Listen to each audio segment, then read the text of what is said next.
Hello, welcome to IMS. आज हम यहाँ पे स्टार्ट करने वाले हैं हम स्ट्रेंथ ऑफ मटेरियल, जिसको हम सोम भी कहते हैं। हम मैकेनिकल में मोस हो जाती है, या ये सॉलिड मैकेनिक्स हो जाती है, mechanical of material of solids हो जाते हैं। ये अपने पास ये आते हैं सोम के। स्टार्ट हम यहाँ पे करेंगे। ये अपना है सेकेंड ईयर के लिए जो फोर्थ सेम का सब्जेक्ट्स हैं, ये उनमें सब्जेक्ट्स में से आता है। तो मैं डायरेक्ट उस पर तो नहीं जाऊँगा न्यूमेरिकल्स पे, लेकिन मैं ऊपर ब्रश ऑफ करूँगा चीज़ों को, है ना, कि आपके थोड़ी बहुत चीज़ें मैं बेसिक्स आपको है ना हल्का हल्का दिखाऊंगा, फिर बाद में न्यूमेरिकल चालू कर देंगे अपन हाथों हाथ, क्योंकि अपन ज़्यादा बेसिक्स की गहराई में नहीं जा सकते, ठीक है। क्योंकि ये चीज़ हमने थर्ड सेम में पढ़ी है, ये चीज़ वो की वही है, स्ट्रेस एंड स्ट्रेन वाली चीज़ें, सिंपल चीज़ें हैं जो शुरुआत में आती है।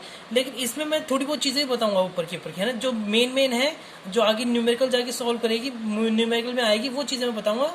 लेकिन उसके अलावा हम फिर यहाँ पे न्यूमेरिकल करेंगे। न्यूमेरिकल से ज़्यादा समझ में आता है, जैसे मैं हमेशा कहता हूँ, न्यूमेरिकल करने से सबसे ज़्यादा अच्छे समझ में आता है थ्योरी की बजाय, ठीक है। तो हम यहाँ स्टार्ट करेंगे। मैं सबसे पहले simple stress and strain.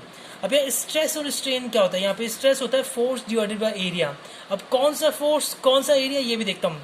Force of area क्या होता है? अब सपोज कर लीजिए आपके पास ये एक ऑब्जेक्ट है ना, ये ऑब्जेक्ट है, इस ऑब्जेक्ट पे ये बार है, मान लो एक सर्कुलर बार है, इसके ऊपर पी क्या फोर्स लग रहा है, पी हो गया, है ना। पी फोर्स अपोजिट डायरेक्शन में पी फोर्स लग रहा है, जिसमें अगर हम इसका सेक्शन करें ना, तो इस सेक्शन में ये पी की वजह से इस सेक्शन में ये आर अपने पास रिएक्शन आ रहा है। कैसे रिएक्शन है? अब ये एक अपने पास पी, अपने पास यहाँ पे कुछ जा रहा है फोर्स, है ना। जैसे कि अपने पास ये कोई ऑब्जेक्ट है, इसमें ऐसे कोई फोर्स करेंगे ना अपन, तो ये इधर, यहाँ ये जो पी है वो इधर की साइड खींचेगा, और यहाँ जो पी है वो इधर की साइड खींचेगा। तो दोनों एक दूसरे को रेजिस्ट कर रहे हैं एक तरह से, है ना। तो इसके अंदर फिर डिफॉर्मेशन आएगा ऑब्जेक्ट के अंदर, है ना। जैसे कि इसका मान लो मैंने किया, अब मैंने पी फोर्स लगाया, तो ये इसका डिफॉर्मेशन आएगा कि यहाँ ढक्कन निकल गया, ये इसका डिफॉर्मेशन हो गया, है ना। तो ये जो डिफॉर्मेशन है ना, उस डिफॉर्मेशन को रेजिस्ट करने के लिए, उस डिफॉर्मेशन को रजिस्टर करने के, रेजिस्ट मतलब उसको जितना ज़्यादा हो सके रेजिस्ट करने के लिए जो फोर्स अंदर जो पैदा होता है ना, उसको रेजिस्टेंस फोर्स कहते हैं, इंटरनल रेजिस्टेंस फोर्स, जिसे हम पी कहते हैं, जिसे हम आर कहते हैं ना। जो आर, लेकिन जो आर होता है ना वो पी के बराबर होता है, हम इसको पी से रिप्लेस कर देते हैं, तो अपना पी अपॉन में, तो जो अपना स्ट्रेस होता है, स्ट्रेस को अपन कहते हैं sigma is equals to P by A, ठीक है। इसकी यूनिट होती है न्यूटन पर एम स्क्वायर होती है, किलो न्यूटन पर मीटर स्क्वायर भी होती है, ठीक है। इसमें एक टर्म होती है 1 मेगा पास्कल। 1 मेगा पास्कल का मतलब होता है 1 न्यूटन पर एम स्क्वायर, ठीक है। नेक्स्ट अपन यहाँ पे देखते हैं स्ट्रेन। अब स्ट्रेन क्या होता है? स्ट्रेन इसी का पार्ट, दूसरा पार्ट होता है। स्ट्रेन क्या होता है कि भाई उस फोर्स जो हमने पहले लगाया, उस फोर्स से डिफॉर्मेशन आया, कि भाई जो अपने ये जो अपनी ऑब्जेक्ट है, इस पर अपने फोर्स लगाया, फोर्स से डिफॉर्मेशन है, भाई इतनी अपने को आगे चली गई, मतलब इतनी अपनी खिंच गई है ना। अपना ऑब्जेक्ट है वो इतना डेल एल अपना खिंच गया, मतलब एल अपना ऑब्जेक्ट था, एल की लेंथ थी अपने ऑब्जेक्ट की, पी फोर्स लगने के कारण वो डेल एल उसमें वो आ गया, इलोंगेशन आ गया, मतलब उसमें थोड़ी बढ़ोतरी आ गई डेल एल की। जो डेल एल होगा, है ना, वो डेल एल तो अपना वो होगा, इलोंगेट होगा। तो स्ट्रेन क्या होता है? जो इसमें जो चेंजेस आए, जो चेंज की लेंथ है डिवाइडेड बाय ओरिजिनल लेंथ, मतलब del L divided by L जो होता है वो अपना होता है स्ट्रेन, जिसको हम कहते हैं एम्सलम, जिसको हम एम्सलम से कहते हैं, ठीक है, एम्सलम कहते हैं। फिर बाद में थोड़ा बहुत मैं लोड के बारे में बताता हूँ। ये अपना हो गया सिंपल। इसमें है ना आपका जो स्ट्रेस होता है, इसके अंदर आपका क्या क्या चीज़ आती है, आपके इसके अंदर कंप्रेसिव भी आ जाता है, इसके अंदर टेंसाइल भी आ जाता है, आपका इसका शियर भी आ जाता है। ये तो जैसे ये टेंसाइल है, अगर इसी ऑब्जेक्ट में अंदर की साइड लग रही होती ना, तो आपका कंप्रेशन आ गया। और फिर इसी ऑब्जेक्ट में ऐसे लग रही होती कोई फोर्स, है ना, इसके ऊपर टेंजेंशियली ऐसे लगती, तो ये अपना शियर हो जाता। तो ऐसे करके अपने यहाँ पे फोर्स बनते हैं, ठीक है। अब यहाँ पे अपन देखें कि फोर्स कौन कौन से होते हैं इनके ऊपर। फोर्स अपना होता है, पहला होता है अपना एक्सियल, और दूसरा अपना ट्रांसवर्स लोड होता है ना। तो एक्सियल क्या होता है? जो अपने एक्सेस पे लगता है, मतलब ये एक ऑब्जेक्ट है, ये एक बार है, इसकी ये एक्सेस है ना, इस एक्सेस पे पी फोर्स लग रहा है ना, तो ये अपना एक्सी जो पी फोर्स हो गया वो अपना एक्सियल फोर्स हो गया। फिर नेक्स्ट है अपना अब सपोज के लिए ये अपना एक बार है ना, वो अटैच्ड है यहाँ पे, इसके ये एक्सेस जो है, ये एक्स जो एक्सेस है, इसके परपेंडिकुलर ही कोई फोर्स लग रहा है, तो उसे ट्रांसवर्स लोड कहते हैं, ठीक है। सिंपल चीज में ये कहते हैं, ठीक है।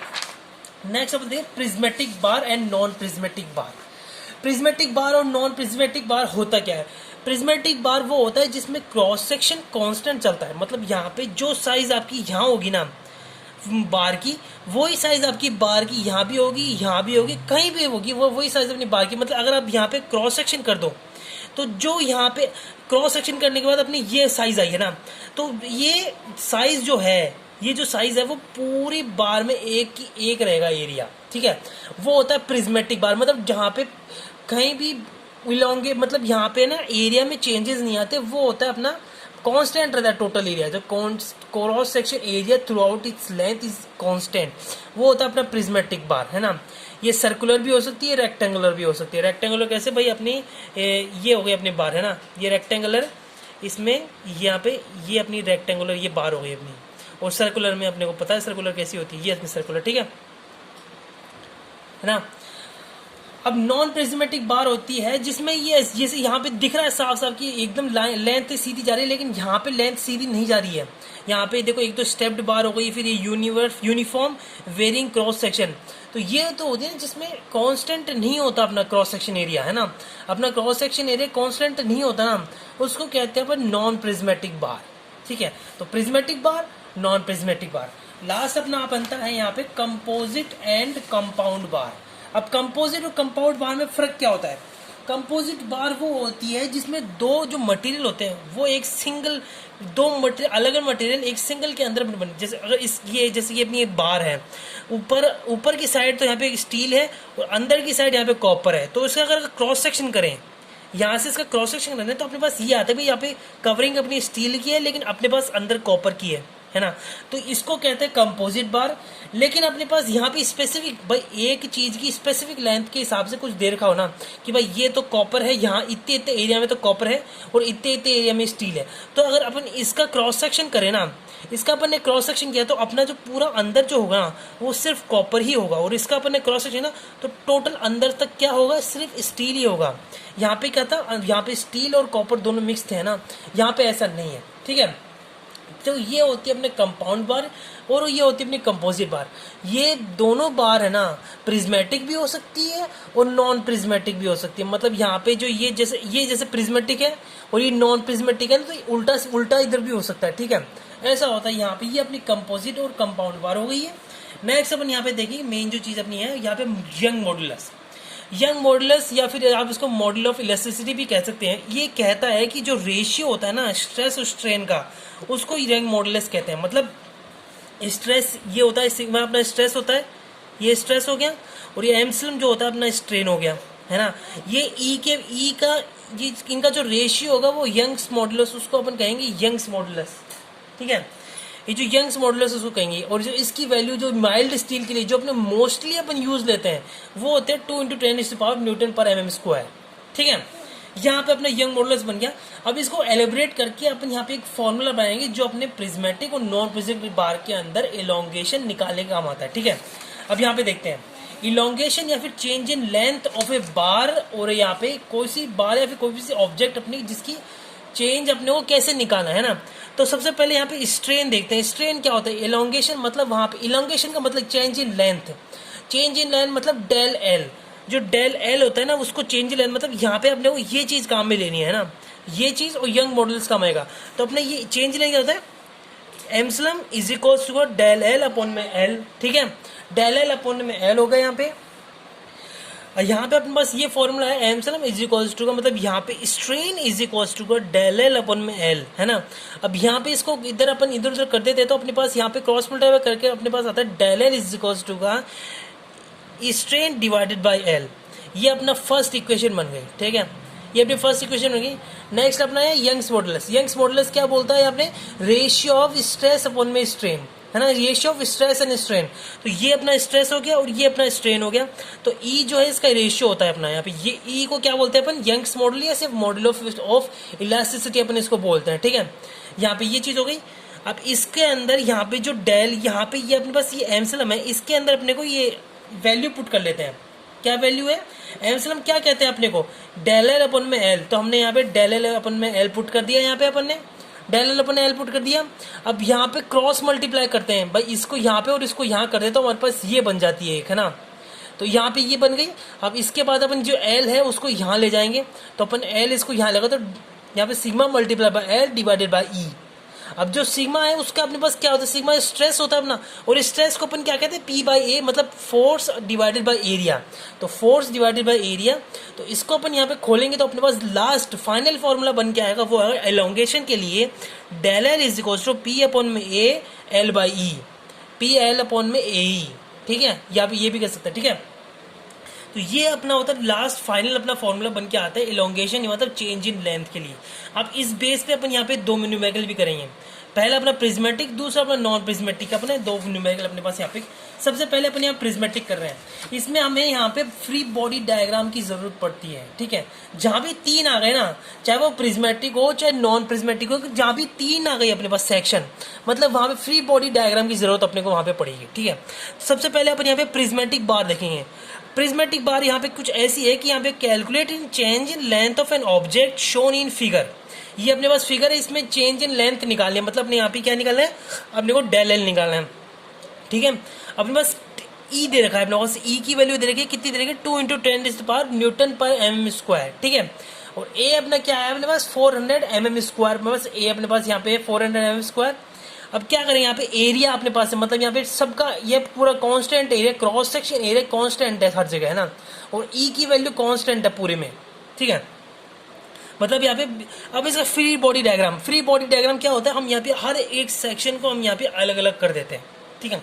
सबसे पहले अपने पास ये सेक्शन लेते हैं, इस सेक्शन में इधर की तरफ फोर्स लग रहा है, मतलब कंप्रेशन की साइड फोर्स लग रहा है, तो क्या 240, ठीक है। तो इसको बैलेंस करने के लिए अपने को यहाँ से मतलब रेजिस्ट करना, कितना करना पड़ेगा, 240 का रेजिस्ट करना है। तो मतलब यहाँ से अपने को 240 लग रहा है, तो अपन यहाँ पे अपने 240 लगा दिया अपन ने, है ना। ये अपना पहला बन गया। तो del L one is equal to P L one upon में ए ई, अपने पास ये फर्स्ट बन गया, ठीक है। नेक्स्ट अपना है यहाँ पे ये बीच का बार, ये बीच की चीज है। अब इसके अंदर देखो जो अपना 240 है, यहाँ पे अपने कितने, यहाँ पे 160 इधर की साइड जा रहा है और 240 के साथ प्लस में हो रहा है, मतलब ये डायरेक्शन कौन सी है, दोनों की एक ही डायरेक्शन है, तो यहाँ पे इसको और इसको प्लस कर देंगे अपन, है ना। तो 240 प्लस का 160, यहाँ पे कितना हो गया 400 किलोमीटर। तो यहाँ पे कितना फोर्स लग रहा है इस पे, इस सेक्शन पे, यहाँ पे देखो कितना 400 किलोमीटर लग रहा है। इसको बैलेंस करने के लिए हम लोग कितना चाहिए, यहाँ पे 400 अपन यहाँ पे अपोजिट में लगा देंगे इसको बैलेंस करने के लिए। तो अपने पास ये भी अपना कंप्लीट हो गया, ठीक है। ये अपना सेकंड पार्ट हो गया। लास्ट थर्ड सेक्शन अपने थर्ड पार्ट करेंगे। यहाँ पे ये दोनों कंप्रेशन में जा रहे हैं, अपने को देखा है ना, कंप्रेशन में याद रहे, कंप्रेशन में वैल्यू नेगेटिव आएगी, टेंशन में वैल्यू पॉजिटिव आएगी, ठीक है। अब लास्ट है अपना यहाँ पे, अब यहाँ पे देखो 400 किलोमीटर है ना। अब 400 किलोमीटर है इधर, कैसे, जैसे कि यहाँ पे 400 है, तो इसको ये अपना इसके लिए बराबर करने के लिए इधर की साइड 400 किलोमीटर लगाएगा। तो यहाँ पे 400 है, तो मतलब यहाँ भी 400 लगेगा, लेकिन इधर अपोजिट साइड में, मतलब यहाँ पे ऐसे जा रहा है 400 और 400 ऐसे जा रहा है, और इसके अपोजिट साइड में यहाँ पे 600 आ रहा है। तो 600 माइनस का 400 कितना हुआ, 200, और उधर की साइड अपने पास पहले से कितना है, अपने पास 200 है। तो मतलब यार 200 ये टेंशन सब्जेक्ट आ गया, ठीक है, ये टेंशन का सब्जेक्ट आ गया यहाँ पे। अब ये टेंशन के सब्जेक्ट में अपन यहाँ पे काम करेंगे, ठीक है। यहाँ पे इसको ऐसे भी ले सकते हो, कैसे, जैसे कि मैंने अभी बताया, जिसमें कंफ्यूजिंग हुई है ना। अब यहाँ पे ले जो 600 है ये इधर की साइड जा रहा है, और 240 और 160 अपना इधर की साइड, मतलब ये जो 600 ये अकेला, ये सोलो की तरह, मतलब सोलो वॉरियर है एक तरह से। भाई एक अकेला योद्धा खड़ा है यहाँ पे, ये 6600 किलोटन का, और यहाँ से 240 किलोटन की और 160 किलोटन यहाँ पे सेना आ रही है, ठीक है। तो इसने अकेले ने इन दोनों को रेजिस्ट कर दिया। तो यहाँ पे ये दोनों मिलके कितने हुई, 400 किलोटन की हो गई, और ये अकेला कितना है 600 किलोटन। तो इसने इसको पछाड़ दिया, तो कितना बचा इसके पास कितने सिपाही बच गए इसके पास, 200, यहाँ पे 200 किलोटन का अपने पास यहाँ पे बन गया। तो ये 200 किलोटन, और इसको रेजिस्ट करने के लिए यहाँ पे कितना है अपने पास, अपोजिट में कितना है 200 किलोटन, इसके जस्ट अपोजिट में 200। तो यहाँ पे ये अपने पास 200 का ऐसा बन गया, ठीक है। ये अपने पास थर्ड पार्ट बन गया, ठीक है। अब इसको अपन सोल्व करेंगे कैसे, फर्स्ट सेकंड थर्ड। अब यहाँ पे एक चीज होती है, जो डेल एल होता है ना, मतलब टोटल का एलोंगेशन होता है, उसको क्या इसके अंदर देंगे, तो डेल L1 प्लस का डेल L2 प्लस का डेल L3, ये अपने पास बनता है। तो अपने पास ये तीनों का फॉर्मूला निकाल लिया अपन ने, तो अपने पास कुछ ऐसा बनता है यहाँ पे, है ना। अपने पास P1 की वैल्यू क्या है, अपने पास P1 की वैल्यू माइनस का, क्यों, कंप्रेशन में है तो कंप्रेशन माइनस टेंशन पॉजिटिव, तो P1 की वैल्यू कितने प्लस माइनस का 240, और L अपने पास कितना है P2 अपने पास कितना है 400 माइनस का 400, तो L अपने पास 140 mm, ठीक है। और P3 अपने पास कितना है यहाँ पे 200, P3 अपने पास 200 है प्लस का, क्योंकि टेंशन में प्लस का P3 200, और L3 अपने पास क्या है 260, यहाँ पे अपने पास 260 यहाँ पे अपने को दे रखा है, ठीक है।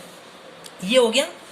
और यहाँ पे अपन इसको देखेंगे, यहाँ पे भैया अब मैंने जैसे बताया था यहाँ पे ये फॉर्मूला बनता है, और अपन ये हर एक पार्ट के लिए अपन ने निकाले। तो यहाँ पे एक चीज देखो, यहाँ पे कॉमन क्या क्या आ रहा है। यहाँ पे ए जो है, जो अपने इलास्टिक मॉडुलस है और जो एरिया है वो तीनों बार में कॉमन है ना। तो उसको अपन ने बाहर ले लिया, 1 डिवाइड बाई ए कर लिया अपन ने, और P1 L1 प्लस का P2 L2 प्लस का P3 L3 कर दिया अपन ने। और यहाँ पे अपन ने माइनस लगा के, याद रखना माइनस लगा मत भूलना, नहीं तो न्यूमेरिकल में गड़बड़ हो जाएगी, ठीक है। माइनस लगाना मत भूलना। तो यहाँ पे माइनस लगा के हमने यहाँ पे इसको सॉल्व कर दिया, तो हमारे पास इलोंगेशन कितना हो रहा है, del L is equal to negative में 0.65 mm, ये डिक्रीज हो रहा है। मतलब जो ये अपने पास जो क्वेश्चन दिया हुआ है यहाँ पे है ना, जो अपने पास ये बार दी है ना, ये बढ़ने की बजाय ये कम हो रही है। मतलब ये मतलब 0.65 कम हो रही है, क्योंकि नेगेटिव में जा रही, कंप्रेशन में हो तो कम हो गई है। तो अपने पास डिक्रीजिंग कंप्रेसिव आ रहा है इसमें, ये पूरी बार कंप्रेशन में जा रही है और ये कम हो रही है। तो ये अपने पास क्या बनता है, अपने पास 0.65 mm अपने पास कंप्रेशन में, मतलब डिक्रीजिंग है यहाँ पे। ये अपना होता है प्रिज्मेटिक बार का एक सिंपल क्वेश्चन होता है, जो अपने एग्जाम में आता है आराम से। 5 नंबर का भी आ सकता है, 10 नंबर का भी आ सकता है, थोड़ा इसको टुकड़ों में करके बड़ा क्वेश्चन भी कर सकता है इसको, है ना। नेक्स्ट अपना नॉन प्रिज्मेटिक बार। जैसे मैंने बताया प्रिज्मेटिक क्या होता है, जिसमें सारे क्रॉस सेक्शन थ्रू आउट में अपना सिमिलर होते हैं। नॉन प्रिज्मेटिक में क्या होता है, अलग अलग क्रॉस सेक्शन होते हैं। जैसे यहाँ पे नॉन प्रिज्मेटिक है, मतलब यहाँ का क्रॉस सेक्शन अलग है, यहाँ का क्रॉस सेक्शन अलग है। ये थोड़ा न्यूमेरिकल मैंने थोड़ा अलग लिया है, क्योंकि मैं चाहता हूँ कि भाई आपको अगर आगे जाके आपको ऐसे न्यूमेरिकल मिले तो आपको करने में ईजी हो। इसमें न्यूमेरिकल में क्या है, इसमें ना तो आपको एरिया गिवन है, ना इसमें आपको L1 गिवन है ना।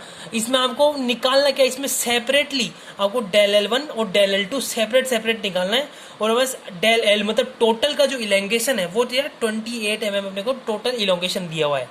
यहाँ पे अपने को A1 की वैल्यू दे रखी है 2A2, और उसको अपन चेंज यहाँ पे L2 की वैल्यू अपने को देखे 1.5 L1, तो L2 दे रखा है और यहाँ पे A1 है। तो अपन इसको यहाँ पे चेंज करके A2 की वैल्यू, भाई A2 या तो इसको चेंज करो L1 में, या फिर इसको चेंज करो A2 में, ये ज़्यादा बेस्ट रहेगा, ठीक है।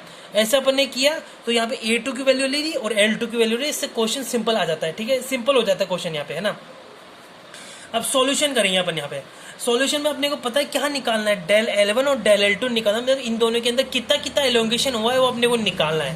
अपने पास फोर्स है, अपने पास यहाँ पे कितना एलोंगेशन हो चुका ये अपने पास गिवन है, अपने पास E की वैल्यू गिवन है अपने पास यहाँ पे, और A की अपने पास न्यूमेरिकल वैसे अपने पास वैल्यू गिवन है अलग टाइप में, ठीक है। तो अपन यहाँ पे निकालेंगे। सबसे पहले अपने पास क्या प्रॉपर्टी होती है कि भाई ये जो टोटल होगा ना वो इसका एलोंगेशन प्लस होगा, तो मतलब del L is equal to del L1 plus का डेल L2, ठीक है। अब डेल L1 प्लस का डेल L2, अब डेल L1 की वैल्यू फॉर्मूला पता है अपने को, डेल L2 का फॉर्मूला पता है। यहाँ पे एरिया अलग अलग है, ठीक है, तो यहाँ पे A1 और A2 होगा, हो गया A1 A2। अब यहाँ पे क्या करेंगे अपन, अब del L is equal to A1, अब यहाँ पे ये P by E, P1 by E, जो P अपना है वो 600 दोनों तरफ कॉमन है, P अपना 600 दोनों तरफ कॉमन है, तो P को अपन यहाँ पे बाहर ले लेंगे अपन, P अपन ने बाहर ले लिया, P1 अपन ने बाहर ले लिया, E अपने पास कांस्टेंट है तो E भी अपन ने बाहर ले लिया। तो del L is equal to P1 upon E bracket में L1 divided by A1 plus का L2 डिवाइडेड बाई A2, ये अपने पास एक बन गई इक्वेशन, ये फर्स्ट बन गई मान लो, है ना। अब इसको अपन फर्दर सॉल्व करेंगे। कैसे फर्दर सॉल्व करेंगे, अपने पास जो ये अपने पास देखा था, जैसे ये अपने ये वैल्यू निकाली थी, है ना, तो अपने पास क्या है L2 और A2 है, तो L2 अपने पास 1.5 है यहाँ पे, A2 अपने पास 0.5 है। तो मतलब यहाँ पे जो L2 और A2 की वैल्यू हटा के अपन यहाँ पे ये वैल्यूज रख दें, तो अपन ये वैल्यूज रख दी, अपन ने इसको डिवाइड किया, तो 0.5 और 1.5 डिवाइड किया, तो अपन ये 3 बार में चला गया, 3 में गया, तो इसमें 3 में गया, तो अपन क्या है, अपन इसको अब यहाँ पे जो L1 बाई A1 है ना, L1 बाई A1, इसको अपन कॉमन ले लेंगे और बाकी को अपन यहाँ छोड़ देंगे। तो अपने पास क्या बना, del L is equal to P1 upon में E, L1 अपॉन में A1, P1 L1 अपॉन में AE L1, अपने पास ये आ गया। और अपने पास ब्रैकेट में कितना बचा, 1 प्लस का 3, 1 प्लस का 3 कितना होता है, 4 होता है, 4 को इधर मल्टीप्लाई किया, अपने पास 4 अपने पास ये आ गया, ठीक है, ये अपना नेक्स्ट बन गया। अब यहाँ पे जो डेल L की वैल्यू अपने को दे रखी थी 28, यहाँ पे देखना क्वेश्चन में अपने को 28 दे रखी है, अपने को सेपरेट निकालनी है, ठीक है।